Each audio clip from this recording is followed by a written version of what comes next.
Shalom, selamat pagi untuk anak-anak yang hari ini mengikuti pembelajaran online dari rumah. Sebelum kita memulai aktivitas kita hari ini, kita terlebih dahulu akan mengadakan devosi. Nah, sebelum devosi, mari kita bersama-sama berdoa di hadapan Tuhan. Kita berdoa. Selamat pagi Bapa, selamat pagi Yesus Kristus, selamat pagi Rohul Kudus. Sungguh kami bersuka cita sekali untuk satu hari lagi kami boleh menikmati sebuah kehidupan. Bersyukur untuk kasih dan penyertaan Tuhan di dalam kehidupan kami. Kami juga berterima kasih untuk makanan rohani yang Tuhan sediakan setiap hari bagi kami melalui firman Tuhan. Kiranya firman Tuhan yang akan kami dengar dan kami baca boleh menjadi suatu rema dan tonggak pelita di dalam kehidupan kami.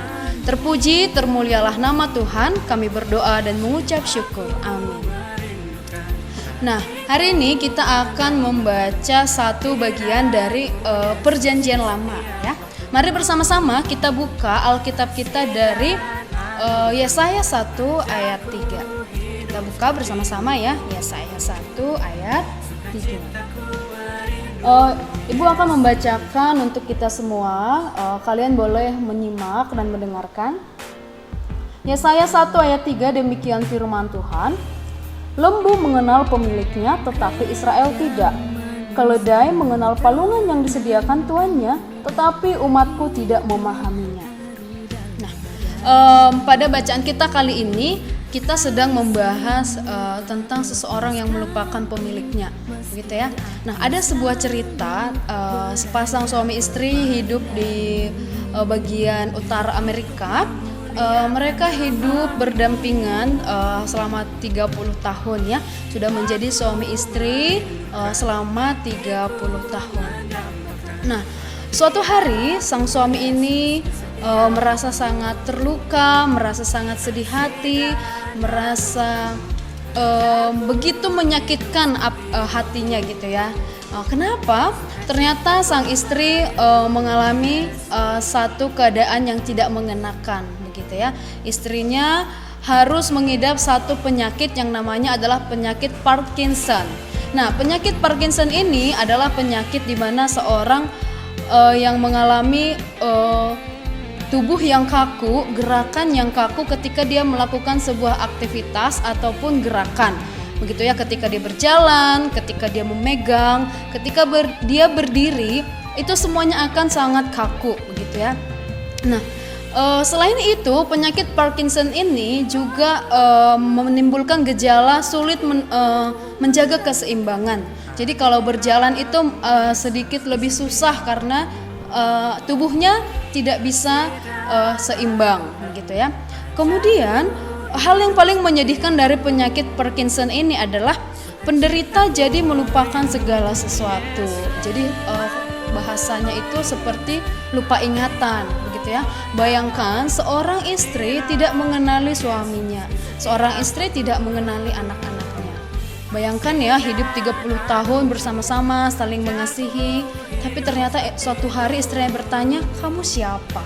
Nah, betapa sakit dan pilunya hati sang suami ya ketika istrinya tidak mengenali dirinya sebagai orang yang sangat dikasihi istrinya. Nah, begitu juga dengan Tuhan ya. Betapa jauh dan lebih sakitnya sebenarnya apa yang Tuhan rasakan atas tindakan dan perilaku umat Israel kepada Tuhan, begitu ya. Sebenarnya kisah ini belum ada apa-apanya dibanding dengan perbuatan orang Israel kepada Tuhan ya. Kita tahu ya, orang Israel ini memberontak dan melakukan perlawanan kepada Tuhan. Padahal Tuhanlah yang mengasuh, menjaga, membimbing, memenuhi kebutuhan mereka serta memberkati bangsa Israel. Tapi mereka justru sengaja memberontak di hadapan Tuhan. Nah, seolah-olah hal ini menunjukkan orang Israel tidak mengenal Tuhan, tidak mengenal siapa yang menolong dan memberkati mereka. Nah, dengan gusar Tuhan membandingkan umat Israel dengan ternak ya, seperti yang dicatat di dalam Yesaya 1 ayat 3 ini ya. Tuhan membandingkan umat Israel dengan lembu. Wow, manusia dibandingkan dengan lembu. Begitu ya. Di sini bangsa Israel digambarkan sebagai bangsa yang tidak pernah jera begitu ya. Padahal sebenarnya seluruh tubuh bangsa Israel ini sudah babak belur ya karena pukulan Tuhan. Ternyata mereka justru mempraktikkan premanisme, korupsi, mengabaikan firman Tuhan, menyakiti satu sama lain, menyakiti orang yang tertindas. Justru mereka melakukan penyembahan-penyembahan berhala. Wow, bangsa Israel ini begitu luar biasa perlawanannya dan pemberontakannya kepada Tuhan. Nah, mereka juga melakukan praktek nujum dan sihir ya. Jadi mereka mempercayai para penenung ya, orang-orang yang bisa dianggap meramal atau menafsirkan sesuatu yang terjadi di masa yang mendatang. Jadi mereka di sini mengabaikan Tuhan. Di sini mereka lebih percaya kepada hal-hal yang memikat hati mereka, hal-hal yang bersifat duniawi. Nah, namun Tuhan tetap memberikan satu kesempatan ya kepada bangsa Israel. Ini yang paling luar biasa dari kisah bangsa Israel ya.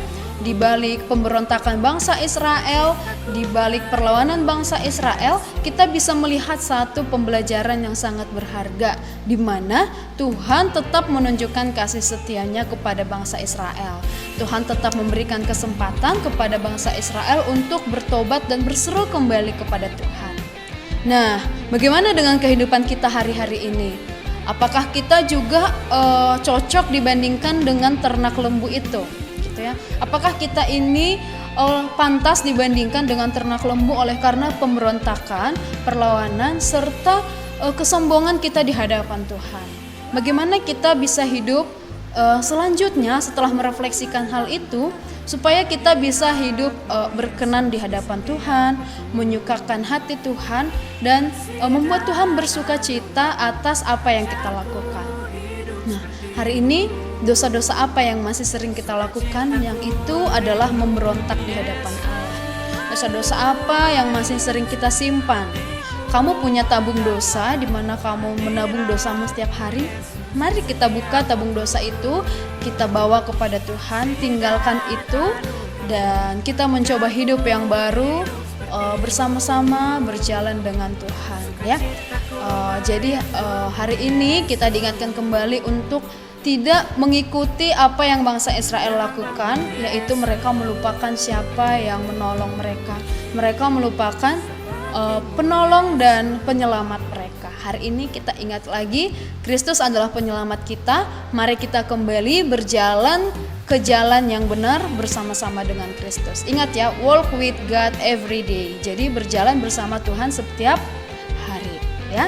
Demikian firman Tuhan hari ini, semoga dapat memberkati kita, dapat mengingatkan kita, mengoreksi kesalahan kita atas dosa-dosa kita. Kita satukan hati kita berdoa karena kita sudah selesai untuk mendengarkan firman Tuhan. Kita berdoa. Bapa, kami bersyukur dan berterima kasih untuk kemurahan Tuhan, di mana Tuhan masih memberikan kami kesempatan, di mana Tuhan masih mau menegur kami melalui firman-Mu. Banyak sekali ya Tuhan dosa-dosa yang sering sekali kami lakukan setiap hari. Kami sering jatuh ke dalam lumpur dosa yang sama, tapi kami percaya Tuhan akan menolong kami. Jangan biarkan kami berjalan terlalu jauh dari Tuhan. Tolong Tuhan, ajak kami kembali kepada kebenaran-Mu. Kami bersyukur dan berterima kasih. Haleluya. Amin.